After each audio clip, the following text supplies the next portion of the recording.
Hi there, it's Laser here for ourphotographyclub.com.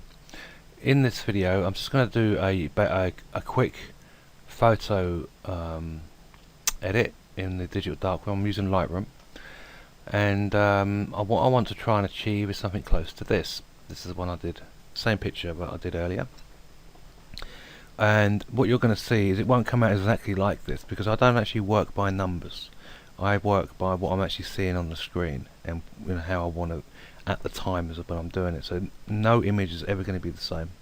So I won't be quoting percentages and numbers to you, because I like to work sort of with what I've got in front of me, rather than saying, oh well, this should be normally this temperature and this should be that number, blah blah blah. So we work as we're seeing it on the screen. So let's go into the same image, but it's been reset. It's a copy, and as I'm doing this, my computer is really playing up today.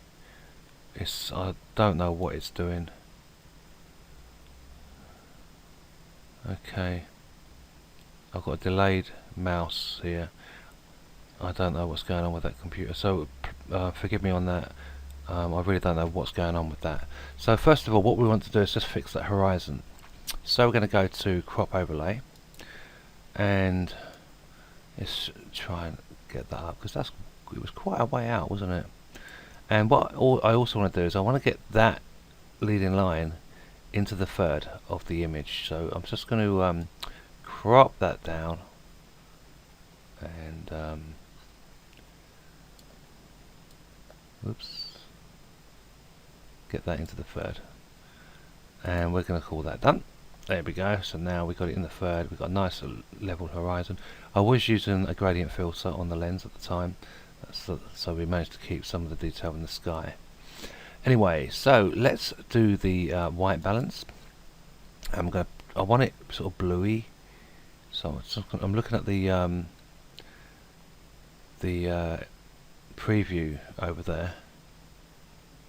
I'm just sort of moving it around until I get a nice sort of bluey tint about there. Okay, I'm going to come to the exposure now. I'm just going to boost up the exposure a little bit just to get it bright. I know it's blowing it out a bit, but we're going to fix that in a sec. I like playing with contrast, so let's get that contrast up quite a lot actually. So I do like the old HDRE effects. It does get a bit noisy though. Okay, and what we're going to do now is play with the highlights. So we're going to boost that highlight up a touch, boost the shadows in, get them really going like that. I am also looking at the histogram as I'm doing all this as well, to make sure we're not clipping too much. Okay, get those blacks going a little bit. The sky's going a bit whitey, but I'll fix that in a second. So let's hover over these, see what we're blowing out. So we're punching out the blacks there. Now rather than going down to the blacks, if you see me hover that, you see down here it's highlighting the blacks, so you can sort of see where it's clipping, and we can just move that up just to unclip that a little bit. Okay, right, cool. We're going to come down to detail. You can click this little symbol here and click it somewhere in the picture to give you a close-up. I'm just going to boost this just a touch and stuff. I'm going to boost that down a touch there. I'm just really playing with it. I'm just looking at it. It's a little bit grainy, but I'm not too worried. Maybe just add a bit of this. It's like cooking, isn't it? But okay. And lens correction. I'm on a Canon, so let's get that in there.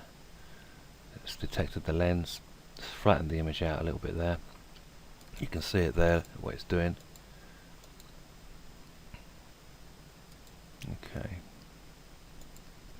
I like to add a little bit of a vignette, so I'm just going to put a very subtle vignette in there and do that. Okay, I'm coming right up for a minute, and I'm going to click on this for a moment, because the trees here are quite dark and we could actually make use of the colour there. So we're going to click on this, and we're just going to highlight sort of there. I'm just sort of doing it average. Doesn't have to be too precise. And double click. If you double click the effect, you'll reset all your tools here. And what I want to do is I want to make sure it's inverted, because I only want to work on what's in the circle, not what's outside it. And I'm going to come up to exposure, and I'm just going to boost. I'm using the mouse there. See if I'll do it over the top. You can see what it's doing there. See that? So start that again. I'm just going to boost that up just a little bit. Maybe boost the contrast in there a little bit. Okay, bring the highlights. Whoops. We're lighting up the shadows a little bit. Cool. Okay. I think we'll play with that too much. Now I can turn that off and on so you can see what it's done. Yeah. And we'll get rid of that now. We'll just click that just to turn it off. And now you can see more light and darks in those trees. Whoops. There. Now the sky is a bit of a problem, so we're going to come to our gradient filter, and we're going to make sure it's all at 0. So we're going to double click the effect, and it's on there. And I'm going to do the gradient filter first. No, actually, let's just put it up a stop. In fact, let's put it up 2 stops, just for the hell of it, because we can change this. It's non-destructive. Now I'm just going to drag down on the screen. Whoa, I've gone the wrong way on the stops, haven't I? I should have gone down on the stops, but never mind, doesn't matter. It's non-destructive. Wow, that's well blown out. We actually wanted to go the other way on that. So let's get that down. Actually, 1 stop will probably be enough. If we go down 2 stops, it might be a little bit too much. So let's take it down just 1. Like so. And of course you can adjust this any way you like, really. And you can press done, or you can just press that there. And that's actually looking a lot better than it did before. The other one, as you can see in the previews, was a lot lighter. I think I boosted more saturation in this one, which I think I forgot to do actually. Let's go back. Come on, don't be slow on me. Right, let's have a look at this for a sec. What have we done here? Yeah, you see, I missed out the saturation and stuff. So let's boost the clarity up. There we go. I love playing with that, but you can actually overdo it sometimes. So you need to watch that. We're going to boost the vibrance, make it a bit HDR-ish, and the saturation. Love playing with that. You can overdo it like that. That's way too much. If you double click it, it goes back to 0. And we're going to boost that vibrance up. Bring out all those colours. Let's hover over. We're still clipping a little bit of blacks over there. But I'm not that worried about it.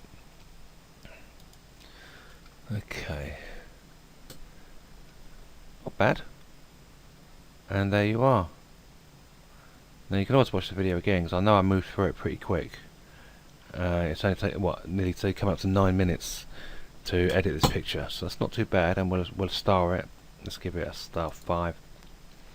I'm going to put a red up there just so I know it was a copy. And yeah, so move through that pretty quick. We don't need to use any of the other tools yet, really, because it's just a landscape shot. There's no rubbish on the floor there to us to remove. And yeah, that's it. That's all there is to it. Hope you found that helpful. Watch it again if I did move too quick. But it gives you a general idea on how I was using the controls to produce the change in the image, and it does look sort of HDR-ish. I did actually do a HDR somewhere. I think it was this one here. Let's load that in very quickly before we go. A HDR is where you take 3 shots, and this one was actually 2 stop difference. So it was two down, normal, and then 2 up. So you had a really dark one, a normal one, and a really light one. and then I HDR'd it using some software. So you got all this dramatic sky, which actually went at the time. I didn't actually quite see these clouds, but the camera picked it up. So this was done from free shots, and we'll be looking at how to do these HDRs in later videos. But just really wanted to show you how I turned a plain image. In fact, if I just reset that so we could see the original from that basically to something like this one. There you go. In about 8 or 9 minutes we did that. So you know, and this, oh by the way, this is a RAW file as well, from because I was shooting in RAW, so I wasn't shooting in JPEG, because you get more information in the RAWs. So I hope you found that helpful, and I'll see you soon.